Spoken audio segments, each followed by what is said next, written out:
आपने जितने भी अच्छी ड्रेसिंग की है या कपड़े पहने हैं और कितना भी अच्छा जूता पहना हुआ है, अगर आपकी एड़ियाँ फटी हुई हैं और वाज़े तौर पर जूते पहनने के साथ साथ वो नज़र आ रही हैं, तो आपकी पर्सनैलिटी को कदरे ख़राब करती हैं, आपका इमेज डिस्टर्ब हो जाता है। और फटी हुई एड़ियों को लेके बहुत सारे लोग परेशान हैं, जिसमें ख़वातीन और मर्द सभी शामिल हैं।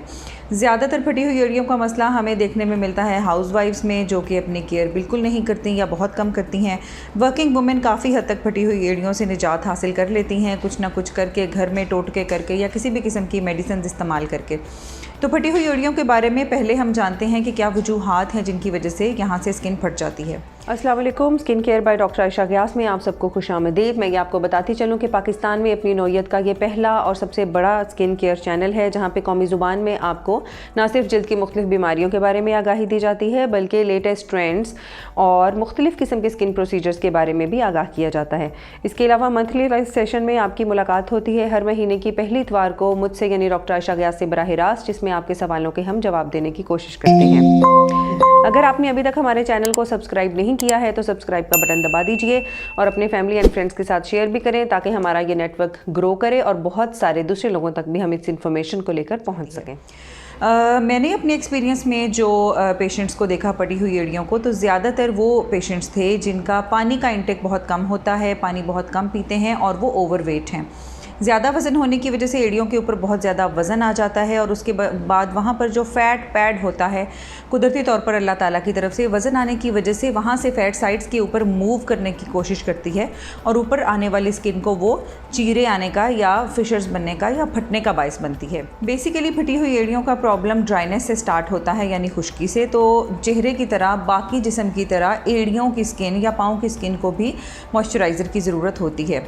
हम चेहरे और हाथों की केयर करना तो बहरहाल याद रखते हैं, लेकिन हम भूल जाते हैं कि हमें सोने से पहले कम से कम पाँव के ऊपर अच्छा सा मॉइस्चराइज़र लाजमी लगाना है। तो ड्राइनेस से स्टार्ट होने वाला मसला चंबल के मरीज़ों में बहुत कॉमनली देखा गया है। इसके अलावा अपरस यानी सोराइसिस के पेशेंट्स में देखा गया है। बच्चों में काफ़ी हद तक ये प्रॉब्लम नज़र आता है, जिसमें इस बीमारी को हम जुवेनाइल प्लांटर डर्मेटोसिस के साथ रिलेट करते हैं।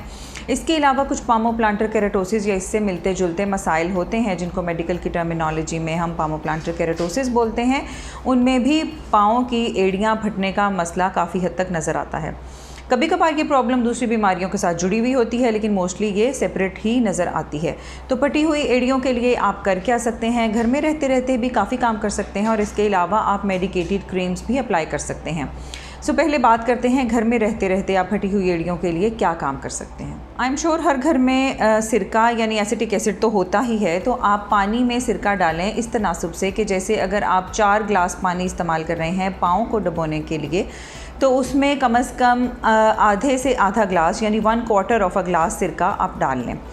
इस आमेज़े के अंदर आप थोड़ा सा चुटकी बराबर नमक डाल सकते हैं और पाँव को इसमें 15 से 20 मिनट तक भिगो के रखें। जब आप भिगो के रखेंगे तो उसके बाद सादे पानी से एक दफ़ा पाँव को धोने के बाद उसके ऊपर अच्छा सा मॉइस्चराइज़र लगा लें। मॉइस्चराइज़र से मुराद है लिक्विड पैराफिन या वेज़लीन या लुब्रेक्स जेल या अच्छे से और लोशंस या मॉइस्चराइज़र्स जो आपके घर में अवेलेबल हैं, और अगर नहीं हैं तो हम वीडियो की डिस्क्रिप्शन में उनके नाम भी लिख देंगे। एक लेयर अच्छे से मॉइस्चराइज़र की लगाने के बाद आपको चाहिए कि आप 100% प्योर कॉटन की सॉक्स पहन लें। और अगर आपको आजकल के जिस तरह गर्मियों के मौसम में घबराहट फील होती है सॉक्स पहनने से, तो आप उनके सामने वाला पंजा और पीछे से टांग वाला हिस्सा काट भी सकते हैं, यानी प्रैक्टिकली सिर्फ हील के अराउंड का एरिया बच जाए सॉक्स का, और वो आप पहन के रखें ओवरनाइट यानी तमाम रात।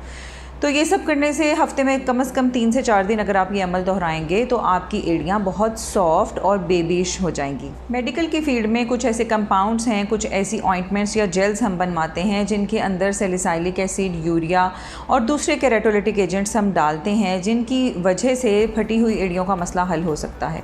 बहुत सारी हील क्रीम्स मार्केट में अवेलेबल भी हैं डिफरेंट ब्रांड्स की, और कभी कभार हम अपने फार्मूला की बेस के ऊपर ये चीज़ें डिस्पेंस भी करवाते हैं। तो पेशेंट की सूरत हाल को मद्देनज़र रखते हुए, फटी हुई एड़ियों की ग्रेविटी को देखते हुए कि किस हद तक ये मसला ज़्यादा है या कम है, और इसके साथ डिफरेंट बीमारियां जो साथ में हो सकती हैं जैसे कि शुगर या ब्लड प्रेशर या जल्द की दूसरी बीमारियों को मद्देनज़र रखते हुए हम पेशेंट के लिए तजवीज़ करते हैं ख़ास फार्मूला, और उस फार्मूले को डिस्पेंस भी करवाया जा सकता है। इन तमाम चीज़ों के साथ साथ जो भी मैंने आपको बताई, अपनी नेचुरल जो हैबिट्स हैं, रूटीन केयर है, उसमें पाँव को प्लीज़ शामिल करें। कम से कम हफ्ते में 2 दफ़ा अपने पाँव को बगौर देखें, शीशे में या वैसे उंगलियों के दरमियान, टोज़ के दरमियान की जगह देखें, हील एरिया देखें और टखने देखें। इन जगहों को प्रॉपर अच्छे तरीके से साफ़ करें। प्यूमाइज स्टोन के साथ भी कर सकते हैं, स्पॉन्ज के साथ भी साफ़ कर सकते हैं। अगर आप कुछ देर भिगो के पाँव को साफ़ करेंगे तो ये बहुत अच्छी तरह साफ़ हो जाएंगे और मॉइस्चराइज़र लगाने का भी खासा फ़ायदा होगा। अगर फटी हुई एड़ियाँ बहुत ज़्यादा वर्स्ट कंडीशन में आ गई हैं, जिसमें कि बड़े बड़े चीरे आ गए हैं या कट्स आ गए हैं, तो वो बहुत ज़्यादा पेनफुल भी हो सकती हैं। और अगर इस कंडीशन में भी इनको हल ना किया जाए इस मसले को, तो वहाँ पे इन्फेक्शन की वजह से सेलुलाइटिस, जो मेडिकल टर्मिनोलॉजी है, यानी उस जगह पे अच्छा खासा इन्फेक्शन फैल सकता है। अगर शुगर के पेशेंट्स में ये सेलुलाइटिस हो जाए तो समटाइम्स हमें उनकी पाँव या टांग काटनी पड़ सकती है।